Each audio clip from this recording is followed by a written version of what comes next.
আমার ভাইরাও বন্ধুরা, আমার দ্বীনের নবী বলেন, ওমর রে, ইহুদি বুঝে নাই তাই বলে কি তুমি ইহুদির সাথে এমন আচরণ করবা? আল্লাহর নবী বলেন, ওমর তুমি একটা কাজ করো, ইহুদি আমার কাছে 30 পরিমাণ গম পায়, এগুলো তুমি বুঝিয়ে দাও। তবে শোনো, তার সাথে আরো 200 পরিমাণ অতিরিক্ত বাড়িয়ে দাও। ইয়া রাসূলুল্লাহ, ইহুদি আপনার চাদর ধরে টান দেয়, এখনো সময় পার হয় নাই, আপনি চাইলে তো তার বিচারও করতে পারেন। আপনি বলেন তার সমপরিমাণ ঋণ দিতে, আবারও বলেছেন আপনি আরো বাড়িয়ে দিতে। ও দ্বীনের নবী, আমি জানতে চাই কেন ইহুদিকে বাড়িয়ে দেব? আমার নবী বলেন, ওমর রে, তুমি ইহুদিকে ধমক দিয়েছ, এই ধমকের বিনিময় পাল্টা আরেকটা সুন্দর ব্যবহার দেখিয়ে দাও। হযরত ওমর এবার নির্দিষ্ট পরিমাণ মাল নিয়ে ইহুদির কাছে যায়, ইহুদিকে এবার মাল বুঝিয়ে দিবে। ইহুদি বলে, ওমর আমি পাবো 30, কেন আরো বাড়িয়ে দেয়া হলো? হযরত ওমর বলেন, ইহুদি রে, আমি যে তোমাকে ধমক দিয়েছিলাম, রহমতের নবী বলেছেন পাল্টা তোমার সাথে সুন্দর ব্যবহার দেখানোর জন্যে। এবার হযরত ওমর দেওয়ার পর ইহুদি বলে, শোনো, তোমাদের নবীর সাথে খারাপ ব্যবহারের জন্য এমনটা করি নাই, অপমানের জন্যেও করি নাই, তাম বুঝতে পেরেছি। শোনো শোনো ওমর, আমি তো ইহুদি, তাওরাত কিতাব পড়েছি, তাওরাত কিতাবের পণ্ডিত, আমি ইহুদি ছিলাম। আমি তাওরাত কিতাবে পেয়েছি শেষ জামানার নবী যিনি হবেন, ওনার এই গুণ থাকবে, ওনার সাথে যদি কেউ খারাপ আচরণ করে উনি পাল্টা সুন্দর ব্যবহার দেখিয়ে দিবে। আল্লাহু আকবার বলেন। এবার ইহুদি বলে, ওমর তোমাদের নবীকে অপমানের জন্য এমনটা করে না, আমি যে দেখেছি, প্র্যাকটিক্যালি দেখার জন্য এমন আচরণ করেছি। চলো চলো, তোমাদের নবীর ধারে নিয়ে আমাকে চলো। এবার হযরত ওমর ইহুদিকে নিয়ে আল্লাহর নবীর ধারে চললেন। আল্লাহর নবীর সাথে এবার ইহুদির কথা হয়। ইহুদি নবীজিকে খুলে খুলে ঘটনা বললেন, ইয়া রাসূলুল্লাহ, আমি তাওরাত কিতাবের পণ্ডিত, আমার বুঝতে বাকি নাই শেষ জামানার নবীর যে কোয়ালিটি থাকার কথা, আমি তাই আপনার ভিতরে পেয়েছি, আপনার বুঝতে বাকি নাই, আপনি হলেন আখিরি জামানার শ্রেষ্ঠ পয়গম্বর। আমার হাতে ধরেন, আমাকে তাওহীদের কালিমা পড়ে ইমানদার বানিয়ে দেন। লা ইলাহা ইল্লাল্লাহু মুহাম্মাদুর রাসূলুল্লাহ। পড়েন লা ইলাহা,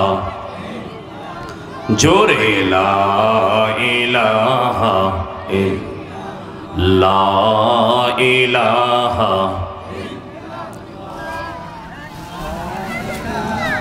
আপনাদের কি কষ্ট হইতেছে নাকি? না রাগটা করে আছে? তো এই অবস্থা কেন? এটা আপনারা আওয়াজ দেন, বাহিরে যারা আছে ইনশাল্লাহ তারা আসবে, ঠিক কিনা বলেন? আর যুব সমাজের মাহফিল, আওয়াজ তো যুবকের যৌবনের আওয়াজ হবে, ঠিক কিনা বলেন? এই জন্য একটু আওয়াজ দিতে হবে। বাহিরে যারা আছেন মেহেরবানি করে ভেতরে চলে আসেন, আওয়াজ দিয়ে পড়েন লা ইলাহা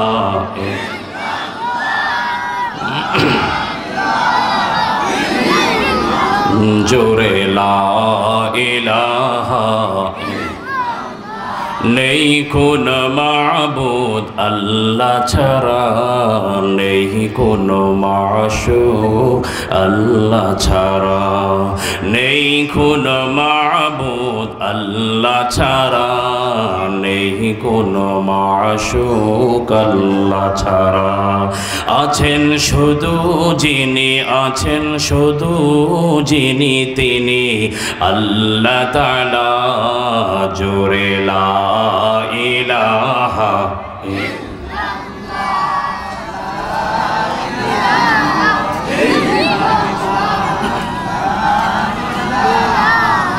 লা ইলাহা ইল্লাল্লাহ মুহাম্মাদুর রাসূলুল্লাহ সাল্লাল্লাহু আলাইহি ওয়াসাল্লাম। নবীজি আখলাক দেখিয়েছেন, আদর্শ দেখিয়েছেন। রাসূলুল্লাহর হাতে ক্ষমতা ছিল, নেতৃত্ব ছিল, জোর ছিল। নবীজি ইহুদির উপরে আক্রমণ করেন নাই, এভাবে কোনো ধরনের প্রতিশোধ নেন নাই, পাল্টা সুন্দর ব্যবহার দেখিয়েছেন। সুবহানাল্লাহ বলেন। কিন্তু আজকে আমাদের চরিত্র, আমাদের স্বভাব হলো আমার গায়ে জোর, নেতৃত্ব যত আছে তার চেয়ে বেশি খাটিয়ে হলে অন্যের উপরে জুলুম করি। কথা বলেন না কেন? অন্যের ওপরে জুলুম করে। এর জন্য আমাদের আখলাক আদর্শ হবে সুন্দর, যেটা দেখে একজন বিধর্মী মুগ্ধ হবে, তাওহীদের কালিমা পড়তে বাধ্য হবে। ঠিক কিনা বলেন? মুহতারাম হাজরিন, কিন্তু আজকে দেখা যায় আমাদের আচরণ, আমাদের আদর্শ দেখে বিধর্মীরা হাসাহাসি করে যে মুসলমান মারামারি করছে, মুসলমান হানাহানি করছে, মুসলমান কারো উপর আঘাত করছে, অত্যাচার করছে। কথা বলেন ঠিক কিনা? আজকে জুলুম, অত্যাচার এটা যেন আমাদের রক্তের সাথে মিশে গেছে। কথা বলেন না কেন? রক্তের সাথে মিশে গেছে। মানুষের ক্ষতি করা, অন্যের ক্ষতি করা করি না, কিন্তু সুযোগ পেলে করি। বুঝেন নাই, সহজে বুঝেন। 5ই আগস্টের আগে অনেক মানুষ ছিলেন, সবার কথা বলছি না। 5ই আগস্টের আগে অধিকাংশ মানুষ এমন ছিলেন যারা বিভিন্ন চাঁদাবাজি, টেন্ডারবাজি, অত্যাচার করে বেড়াতো। ঠিক কিনা বলেন? ছিল না? ছিল। ঠিক ওই সময় এই যারা জালেম ছিল, মানুষের ক্ষতি করত, এদের বিপরীতে কিছু মানুষ ছিল যারা মাজলুম, অত্যাচারিত, শোষিত, নির্যাতিত, নিজের ঘরে থাকতে পারে নাই, অন্যের ঘরে মামলা মোকদ্দমার ভয়ে আশ্রয় নিয়েছিল। ঠিক কিনা বলেন? এই একটা পরিস্থিতি ছিল তখন। দেখেন, ভালো করে বুঝবেন। এই মাজলুম ব্যক্তিগুলো তখন অন্যায়ের প্রতিবাদ করত, বলতো সে জুলুম করে, সে চাঁদাবাজি করে, এলাকায় টেন্ডারবাজি করে, এই করে সেই করে। মাজলুম ব্যক্তি প্রতিবাদ করত। বড় আফসোসের সাথে বলতে হয়, 5ই আগস্টের আগে এমন কিছু মানুষ ছিলেন যারা মাজলুম হয়ে কখনো প্রতিবাদ করেছেন। ঠিক 5ই আগস্টের পরে সেই মাজলুম ব্যক্তিগুলো সুযোগ পেয়ে আবার জালেমের কাতারেও নাম লিখতেছে। কথা মনে হয় বুঝেন নাই? এমন চরিত্র অবস্থা আমাদের দেশে আছে না নাই? যারা 5ই আগস্টের আগে মাজলুম ছিলেন, এরা 5ই আগস্টের পরে সুযোগ পেয়ে এখন জালেম হয়ে যাচ্ছে।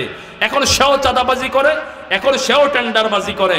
আগে মাজলুম, 5ই আগস্টের পরে সে জালেম। কথা বলে ঠিক কিনা? এই জন্য বলছি, এগুলো আমাদের নেচার, স্বভাবের সাথে মিলে গেছে। এগুলো আমাদের পরিহার করা চাই। একটা কথা মনে রাখবেন, মাজলুম ব্যক্তি দোয়া করলে কবুল করবেন কে? 3 ব্যক্তির দোয়া দ্রুত কবুল হয়। এক শ্রেণী হলেন যারা অত্যাচারিত, শোষিত, নির্যাতিত, মাজলুম, এদের দোয়া খুব দ্রুত কবুল হয়। অপরদিকে জালেমের উপরে আল্লাহর গজব নাজিল হয়। এর জন্য আমি বলতে চাই, বাবারা, যুবক ভাইয়ের এখানে আছেন, প্রয়োজনে নিজেরা মাজলুম হবে কিনা। ঘরে ঘরে ঘুষখোর, চাঁদাখোর, টেন্ডারবাজি ঘরে ঘরে এখন বের হচ্ছে। এই জন্য কথাই বলতে হয়, দেশের অবস্থা এমন চলতেছে, নিজেরা যদি একটু সংশোধন নিজেদের না করি, তাহলে দেশে বড় বড় সরকার এসে আমাদের মানুষ করতে পারবে না। কথা বলেন? নিজের আগে ঠিক হই। কথায় আছে না, এক মুরব্বী নিজের এলাকা ছেড়ে একটু আপডেট, ডিজিটাল, আমার দেশের স্লোগানে ধরেন না, ডিজিটাল এলাকায় ঢুকছে। চাচার এলাকায় ছিল কুয়া। আপনারা কুয়া চেনেননি? ময়মনসিংহের মানুষ, হ্যাঁ? এদিকে তো হয়তো কিছুটা এখনো থাকার কথা, কোথাও খুঁজলে পাওয়া যাবে। যদিও আমাদের ঢাকা গাজীপুরে এখন আর আদৌ কোনো অস্তিত্ব নেই। তো যেটা বলছিলাম, তো চাচা গেছে ভাতিজার এলাকায় তো ডেভেলপড, একটু উন্নত, সেখানে আর কুয়া টুয়া নাই, কলের ব্যবস্থা। কল চিনেন তো? হ্যাঁ, কলের ব্যবস্থা। চাচা বেচারে গিয়ে এখন পানি খুঁজতেছে, পানি লাগবে, পানি। চাচা খুঁজতেছে, দেশে ছিল কুয়া, চাচা খুঁজবেও তো কুয়া, ঠিক কিনা বলেন? চাচা বলতেছে, ভাতিজারে তোর উন্নত এলাকায় ঢুকলাম, কুয়া টুয়া তো দেখি না। কই চাচা আমার এলাকা তো বড় উন্নত, খুব ডিজিটাল, এখন আর কুয়ার প্রচলন নাই, আপডেট। এখন কল আসছে, চাপ দিলে পানি আইসা পড়ে, বালতি মগ বেঁধে ফেলতে হয় না, তাই নাকি? কয় হ্যাঁ। এবার বেচারা মুরব্বী গিয়ে প্রয়োজনে কল চাপতেছে, কল চাপে ঠিক পানি ওঠে না, চাপে ঠিক পানি ওঠে না। তো চাচা বলতেছে, ভাতিজা আমার এলাকার কুয়াই তো ভালো ছিল, বালতি মগ বেঁধে দিলে পানি চলে আসতো, তোর এত উন্নত এলাকা কল চাপ দিয়ে পানি তো উঠে না। কয় চাচা এমনি উঠবে না, কি করতে হবে? কয় একটু উপর দিয়ে পানি ঢেলে দিলে চৈত্র মাসে পানির সাথে পানির নাগাল পেলে পানি আয়। কথা কয় না, কথা কয়। আরে আমার চেয়ে তো আপনাদের বেশি বুঝার কথা, ঠিকই না বলেন? একটু আওয়াজ দিয়েন, আদরের মানুষ তো, একটু আওয়াজ দিয়েন। তো চাচা বলতেছে, ভাতিজা আমার এলাকার কুয়াই তো ভালো ছিল, বালতি মগ বেঁধে দিলে পানি আসতো, তোর কল চাপ দিয়ে পানি উঠে না। ভাতিজা পরামর্শ দিল, চাচা পানি ঢাললে পানির সাথে পানি পেলে তারপরে পানি আসে ভালো করে। চাচা বেচারা মুরব্বী মানুষ কপালে হাত দিয়ে কয়, ভাতিজা রে, ঘুষখোর চাঁদাবাজদের জ্বালায় একটু আসছিলাম তোর এলাকায় আশ্রয় নিতে, এখন তোর দেশের যেই অবস্থা, মানুষ তো পরের কথা, দেহি তোর এলাকার কলেও ঘুষ খায়, তোর এলাকার কলেও ঘুষ খায়। তো এখন কথা যেটা বলতেছি, শুধু আগে জানতাম সচিবালয় ঘুষের কারবারি হয়, এখন গ্রামের অলি গলিতেও ঘুষের কারবারি চলে। বাড়ি করবে এইটা আনতেছে, কয় কিছু দিয়া তারপরে রাস্তা দিয়ে গাড়িটা ঢুকাইস। কথা কয় না, কথা কয়। ওই মিয়া আপনার এলাকায় মনে হয় সব ফেরস্ত হয়ে গেছে গা, আছে না নাই? যুব সমাজ ভালো হও, যুব সমাজ উদ্যোগ নাও, লিফলেট টানিয়ে দাও ঘুষদের বিরুদ্ধে, চাঁদাবাজদের বিরুদ্ধে, সমাজ সুন্দর হয়ে যাবে, ঠিক কিনা বলেন? এই জন্য মা বোনদের কাজ সতর্ক থাকা। স্বামী যদি এত লুডায়, একটু জিজ্ঞাসা করবেন, আমি সব জানি, আপনি খুব ভালো মানুষ, শ্রদ্ধার সাথে, বেয়াদবির সাথে নয়। আমি জানতে চাই এত টাকা কোথায় পান। আরেকটা কথা বলি, আজকে দেখেন আমাদের দেশে এই যে অপরাধ করব ছেলেরা মানুষেরা করছে, এগুলোর পিছনে আমি বলি আজকে আমার দেশের মা বাবারাও দায়ী, ঠিক কিনা বলেন? দোকানে বসে বসে পোলা ঘুষখোর চাঁদাবাজি করে টাকা কামায় আর বড় বড় গপ্প মারে। আমার ছেলে গাজীপুর প্রপারে জমি কিনেছে, ঢাকায় ধানমন্ডি 2টা ফ্ল্যাট, গুলশানে 1টা ফ্ল্যাট, উত্তরাতে অলরেডি কিনতে যাচ্ছে।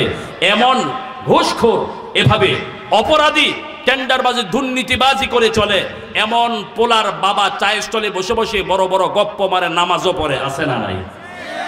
এই বাবা মা যদি ভালো হতো, যদি সন্তানকে বুঝাতো, দেখ বাবা কষ্ট করে বড় করেছি, আল্লাহ তোকে ভালো পজিশনে নিয়েছে, দোয়া করি আল্লাহ এর ভিতরে তোকে বরকত দান করুক, এই বয়সে বাবা নামাজ পড়ি, হালাল খাবো। অনুরোধ করে বলছি বাবা, মানুষকে কষ্ট দিয়ে ফাইল আটকিয়ে মানুষের টাকা আত্মসাৎ করে এত টাকার মালিক হওয়ার দরকার নাই বাবা, তুই হালাল যা আল্লাহ দে তাতেই সন্তুষ্ট থাক।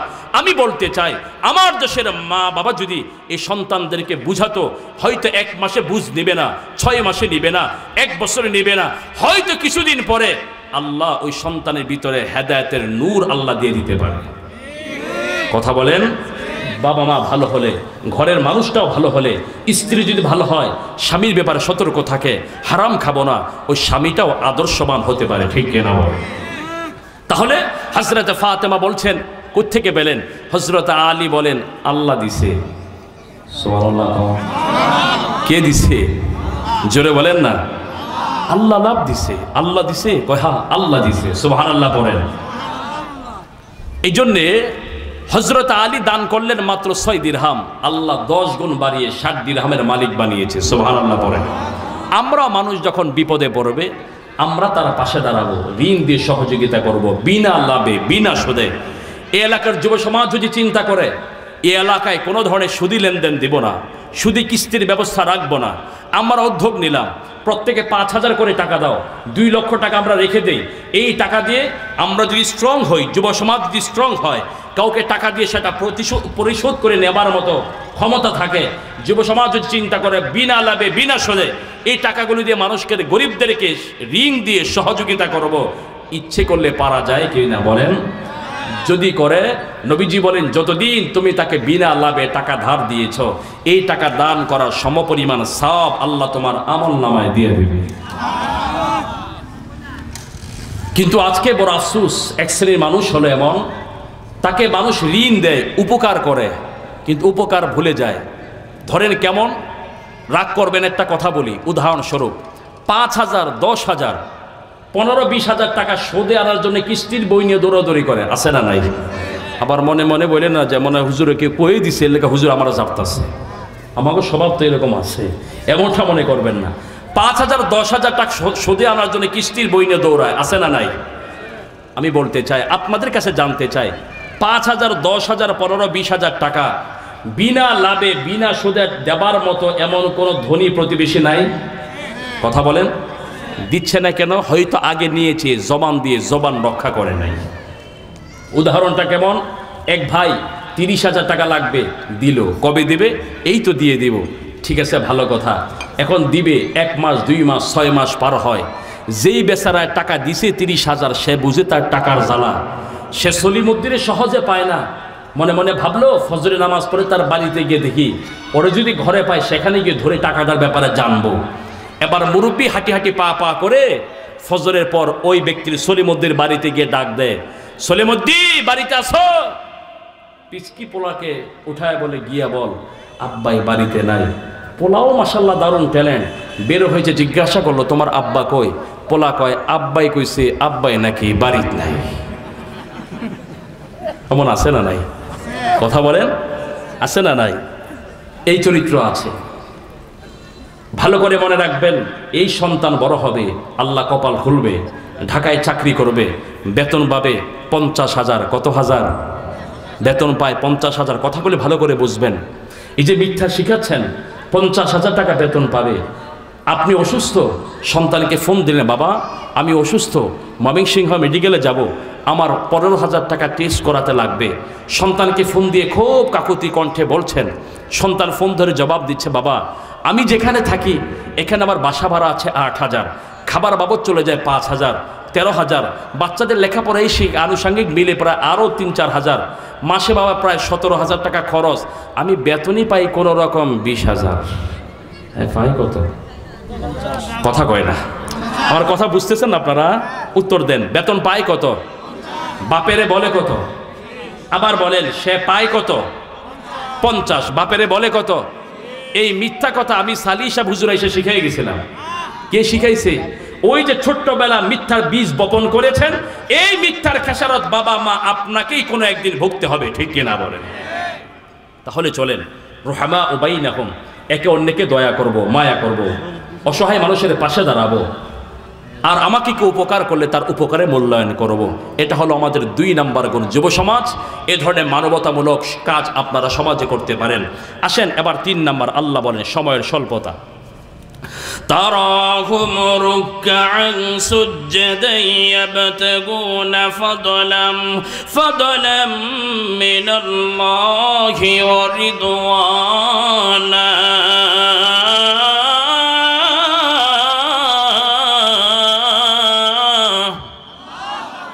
আমার ভাইরাও বন্ধুরা, আল্লাহ বলেন ইয়া রাসূলুল্লাহ, যারা আপনারা পথের অনুসারী বলে দাবি করে, যারা আপনার সাথে হাসর চায়, দিনের নবী, এদের 3 নাম্বার গুণ হবে।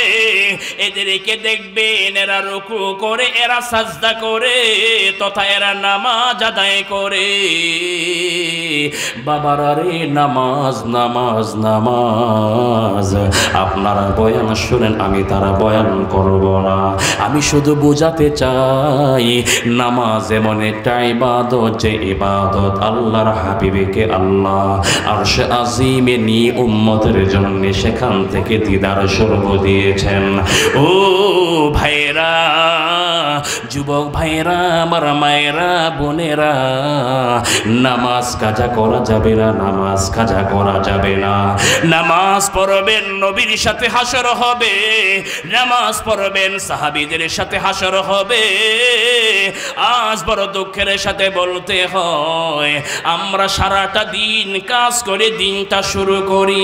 ইসলাম বলেছে দুনিয়ার মানুষেরা দিন শুরু করবা, ফজর দিয়ে দিন শুরু করো, ফজর দিয়ে দিন শুরু করো। কিন্তু আজকে আমাদের ঘুম, আরে ফজর কোথায়? সকাল 9টা না বাজলে ঘুমই ভাঙ্গে না, ঠিক কিনা বলেন? এ ভাইরা, এ যুবক বাবারা, ভালো করে খেয়াল করবেন। বাবারা রে, আমরা তো মানুষ, আশরাফুল মাখলুকাত। আরে দুনিয়াতে দেখবেন যখন ফজরের নামাজ মসজিদে পড়তে যান, ভালো করে দেখবেন গাছে পাখিগুলো কিচিরি মিচিরি কিচিরি মিচিরি আওয়াজ দেয়, ঠিক কিনা বলেন? আরে শুধু পাখিরা নয়, এদের দিন কিভাবে দিন শুরু করে আল্লাহর নামে। শুধু পাখি কেন, আমার মায়েরা, ভালো করে বুঝার কথা। ঘরে যখন আপনাদের বাসা বাড়িতে লক্ষ্য করবেন, এখনো মসজিদে ফজরের আজান হয় নাই, এরপরও খেয়াল করে শুনবেন যে ফজরের সময় শুরু হয়েছে, আজান শুরু হয় নাই। ফজরের সময় শুরু হয়েছে, আপনাদের বাসা বাড়িতে শুনতে পাবেন মুরগ কুহু কুহু ডাকাডাকি করে, ঠিক কিনা বলেন? বাবারা রে, এরা বুঝাতে চায় আমাদের দিন শুরু করি আমাদের মাওলার জিকির দিয়া, আমাদের দিন শুরু করে জিকির দিয়ে। ও মানুষ, আমরা যদি তোমাদের খাদেম হয়ে আল্লাহর জিকির দিয়া দিন শুরু করি, তাহলে মানুষ কেন যে তুমি এত বেহুশ? তোমার তো উচিত হলো ফজর দিয়ে দিন শুরু করা। জোরে বলেন ঠিক কিনা? ওঠো মুমিন মুসলমান, ঘুমায়ো না হায়ার। আমরা পশু পাখি জেগে করি জিকির আল্লাহর, ঠিক কিনা বলেন? বলেন তো কি বলে? ওঠো মুমিন মুসলমান, ঘুমায়ো না হায়ার। আমরা পশু পাখি জেগে করি জিকির আল্লাহর। পশু পাখি গাছের ডালে ডাকে বারে বার, রোজ হাসরে মিজান কালে মানুষ, রোজ হাসরে মিজান কালে মানুষ কেমনে হবে পার। আল্লাহ আমাদের 5 ওয়াক্ত নামাজে বানিয়ে দেন, বলেন আমিন। চিৎকার দিয়ে বলেন আমিন। আল্লাহ বলেন সীমাকুম ফি ফুজুহিহিম মিন আসারিস সুজুদ।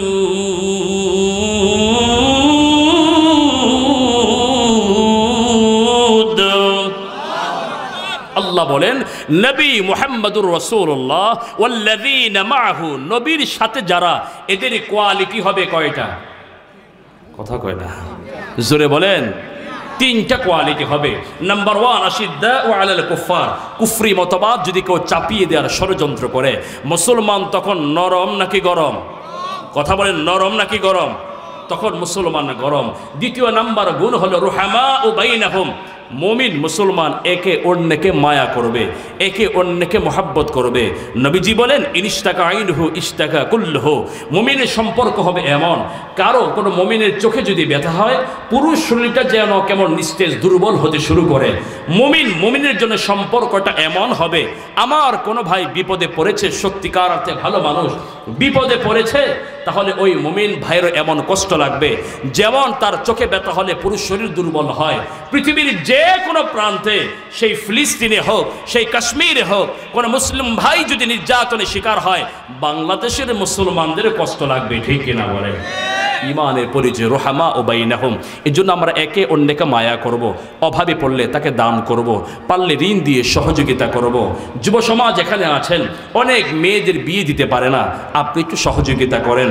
অনেকের অভাব আছে, চিকিৎসা করতে পারে না, আপনারা একটু মিলেজিলে সহযোগিতা করেন, সংগঠন দাঁড়া করান, দেখবেন আপনাদের দিয়ে আল্লাহ ইসলামের এলাকার মানুষের অনেক খেদমত নেবে। ঠিক কিনা বলেন?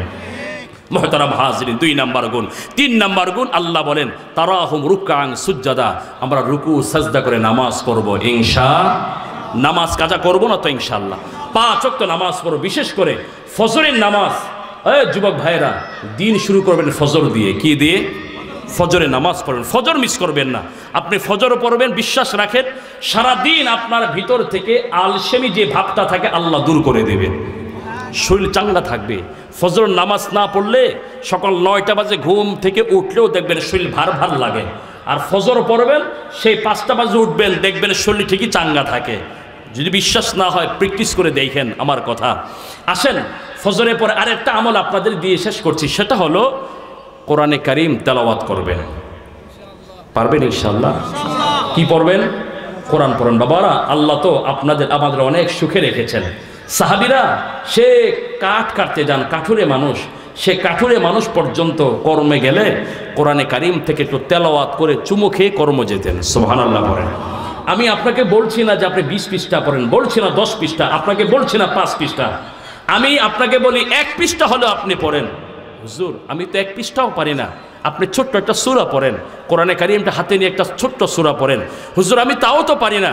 আপনি 1 লাইন কোনো রকম পড়েন, 1 লাইন পড়ে হলেও প্রতিদিনের অভ্যাস করবেন। প্রতিদিনের অভ্যাস, কোরআনে কারীম থেকে আমি একটু হলেও পরে একটা চুমুখে আমার কর্মস্থলে যাব। সারাদিন অন্তরের ভিতরে প্রশান্তির নূর যিনি দিবেন তিনি কে? জোরে বলুন কে?